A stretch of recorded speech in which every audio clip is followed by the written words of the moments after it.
So hi, I'm Farmer Samson Obode. Welcome to today's class. So today we'll be looking at 5 ways to generate a new business idea. And the reason for this is because I noticed that from the assignment that we've submitted over time, a lot of people, their way they want to sell is through Farmer Samson. Now, why this may look admirable, the question is, what you are producing, is that what I want? Let me give an example. I know somebody said we want to sell, produce tomatoes, sell to Soilless Farm Lab. And the question is, I may need tomatoes, but that does not necessarily mean that I am in need of the variety you want to produce. I'll give an example. We have a client that every time we talk, he always needs tomatoes. He's always like, oh, do you have tomatoes? But he always wants beef stick tomatoes, not all type of tomatoes, just beef stick. Now, and I have some people that have empowered that, okay, go and produce beef stick. Once you have, bring them, I will take and all. But what if somebody hears me talking to them and goes, oh, they said as much tomatoes as you can produce, I would offtake. And they now bring me Roma tomatoes or Padma or cherry or any other type of tomatoes. I may not have a need for it. And if I do not have a need for it, and you now hear I'm taking from somebody else, it looks like, oh, they probably preferred me, that person to me, that is why they didn't collect from me. So it's important that we are able to properly gauge if what we are doing is a proper business. And for some of us who are trying to start, to know whether what we are generating as a business idea is something sustainable. Now, as a rule of thumb, there are 2 ways to know whether what you're doing is sustainable or not. Number 1 is look at the business that you are doing right now, that you are building, and ask yourself, if I decide I want to sell this business tomorrow that I'm no more doing, will there be somebody willing to buy off what I have built? So, meaning, we have Soilless Farm Lab right now. If I say I want to sell Soilless Farm Lab, is there someone that is willing? Will there be somebody willing to say, I want to buy Soilless Farm Lab? That is number 1. And number 2 is, the buyer of the Soilless Farm Lab, are they going to continue to do what we were doing? Or will they convert our assets into something else? So, now, these are 2 different things. Somebody may buy off Soilless Farm Lab, but convert it into something else. I mean, chairs must not only be used for sitting in a hall or in a farm. The chairs can be used for something else. So, if the buyer decides to convert my assets to something that does not have to do with what I am doing, it means that I may have had valuable assets, but not a valuable business that I was really doing, that I was really running. I hope I'm making sense. So, and why is this important? It's important to understand whether what I am doing is something that other people would want, or something that people will be willing to invest in, or something that is generational. Now, having said that, in trying to decipher whether what I am doing as a business is a proper business, we will first look briefly at value proposition, because I know that for lots of businesses, we have not really taken time to look at the value proposition. Now, to do that, we will look quickly at what is called the BMC. What is called the BMC? So, we have, now of course you can see this easily online. This is online. If you Google it, you will see it there. This is online. BMC, that's the business model canvas.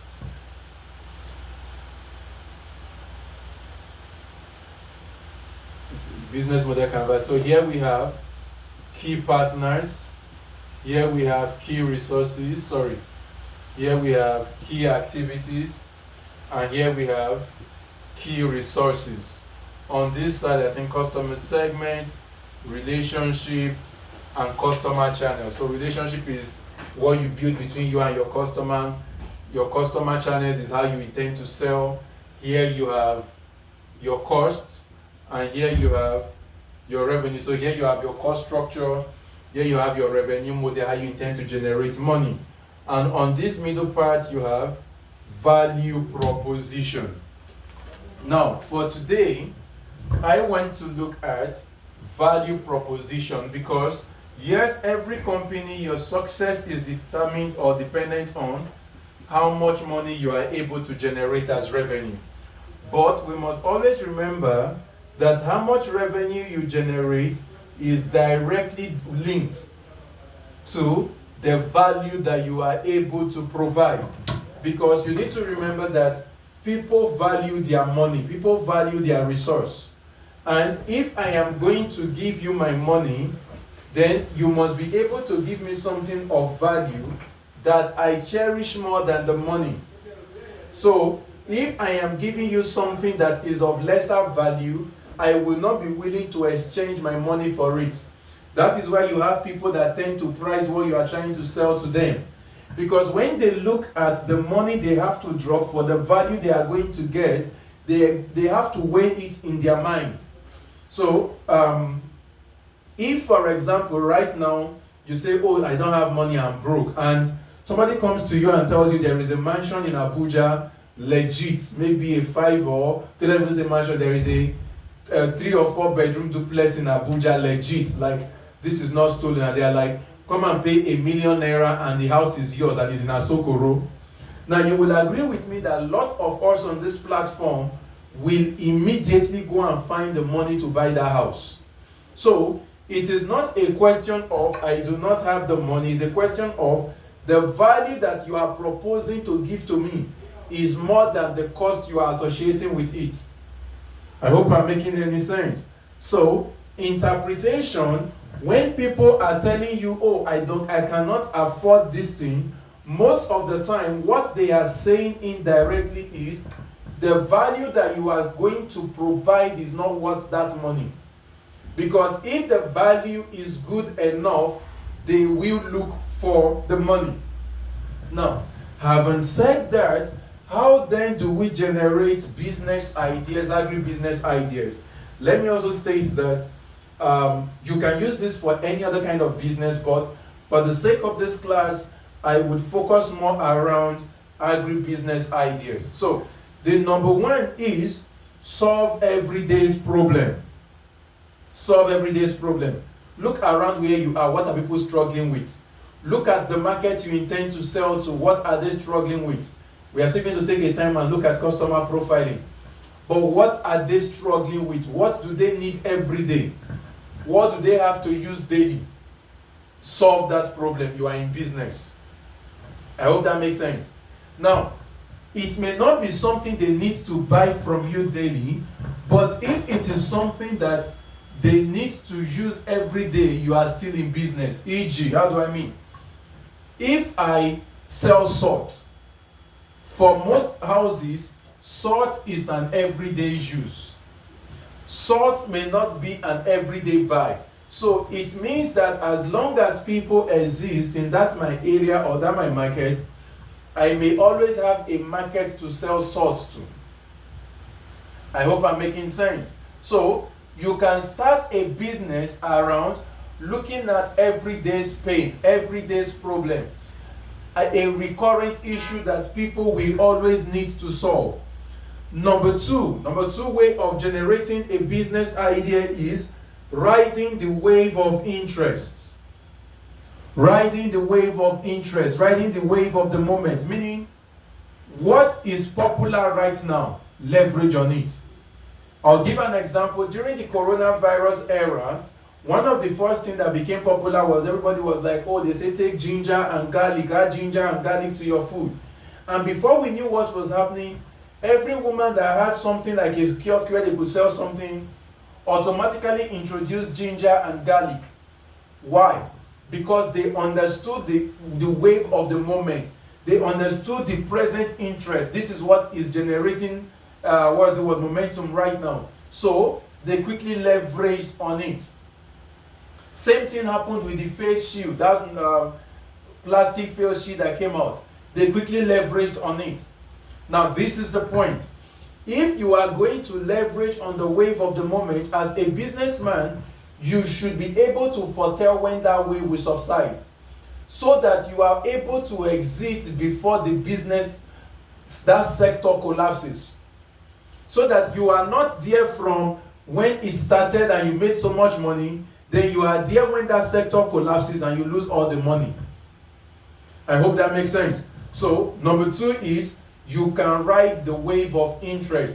What are people interested in right now? What is everybody talking about? What is the new cool thing? Oh, it's the new cool thing now. Everybody wants to go detoxification. You can now build a business around it.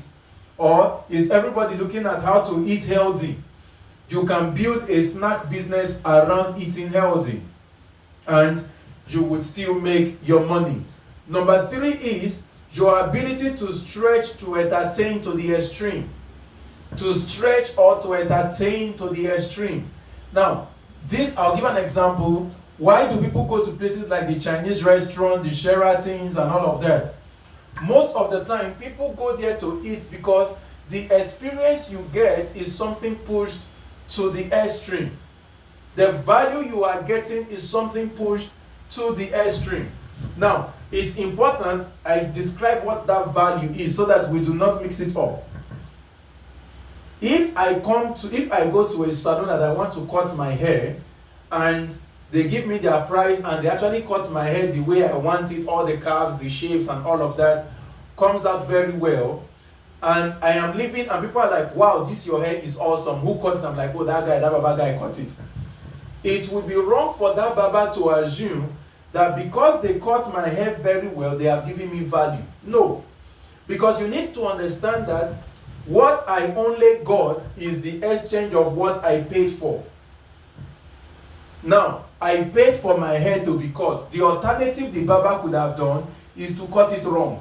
So, all they have done is to deliver on the promise of giving me a clean haircut. Full stop. Nothing more, nothing special. That is it. Hope I'm making sense.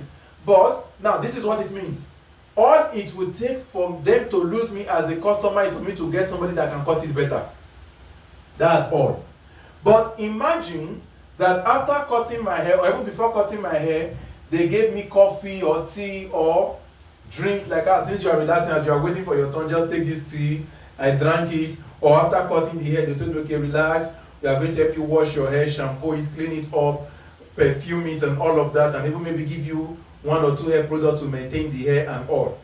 Now, you will agree with me that by the time I leave, what I will always remember them for is not the clean haircut. It is those other things. Now, take note. Those other things that I was given, they may have added the cost in my own original cost. But when I check my receipt, it will not show up.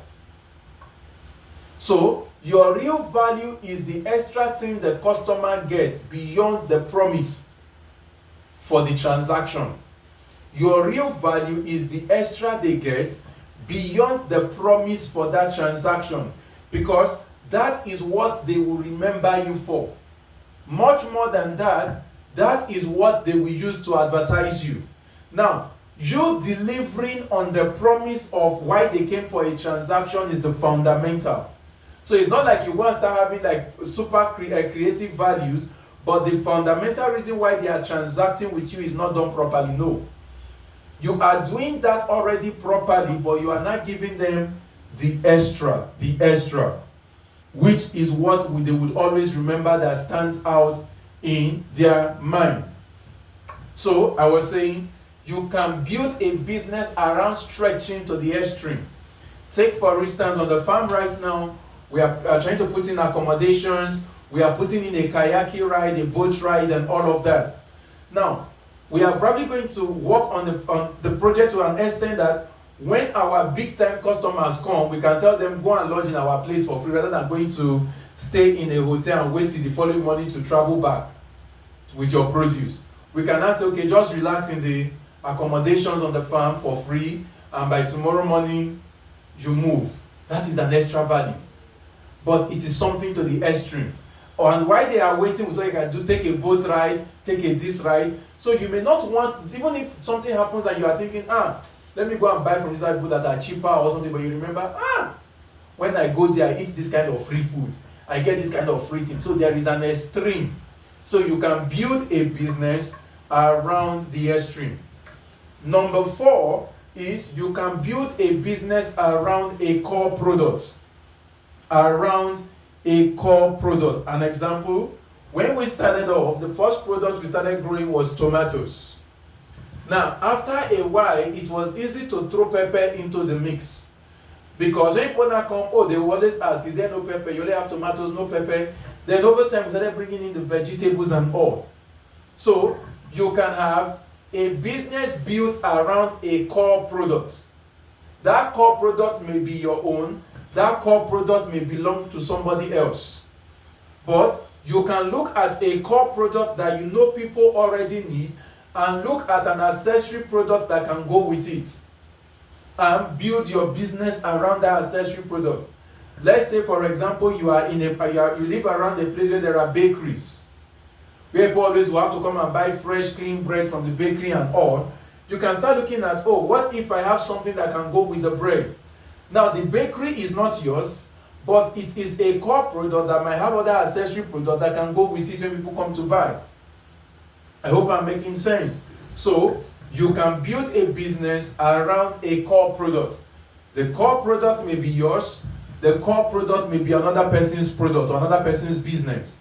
But you find a way to ensure that you stay in the same vicinity where the customers that come for that core product can see your own accessory product that goes with their core. That is why at times, if you even go online and do shopping in some sites, you are clicking on A and they are telling you the people that looked at this also looked at this.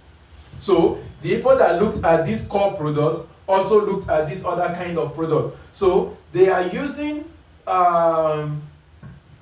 what's the word now? Product and accessory product means to advertise new products to you. Meaning you, on the other hand, can also use that in trying to advertise by building an accessory business to a core product. And finally, on the 5th way that you can start your business, or you can generate a business idea, is by what we call cool hunting. Cool hunting. Now, what is cool hunting? A very simple thing. There is something that is available abroad or available in another place that you see that you like. You can bring it to your own area where it is not available. So I'll give you an example. One of our mamas on this group, Sama's Garden, is in Kaduna. You are in somewhere in Owerri and you have been seeing what she's doing and you like it. You can now reach out to her and say, Mama, let me be a franchise of you in Owerri. I will do exactly the way you are doing it now.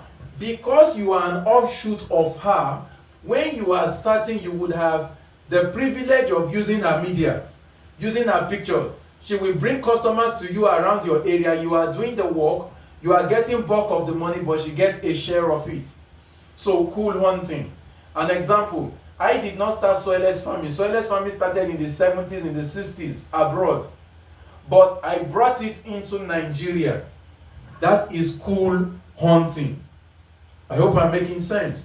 So, you can start a business, you can have a business idea generated around cool hunting. So, what is available elsewhere that is not available where we are? Is there a way to replicate it? Is there a way to replicate it? Is there a way to do what is acceptable in A, in B? Is there a way to do what is acceptable in Abeokuta, in Cotonou? You can generate a business from there. So, for example, there is a lady, I think also on this group, Shulamite, that is into production of mushroom. Here in Abeokuta, you can say, okay, how can I replicate this thing in Ikorodu or in Nasarawa, in Kefi, Nasarawa? Never make any sense. Cool hunting. Because from looking at the business person that is doing it here, you even understand already from what are the kind of customers who are buying from them. Look at their social media page. Look at the people commenting. without being told, you follow those people. Because it is possible that all of those commenting do not live around that present business.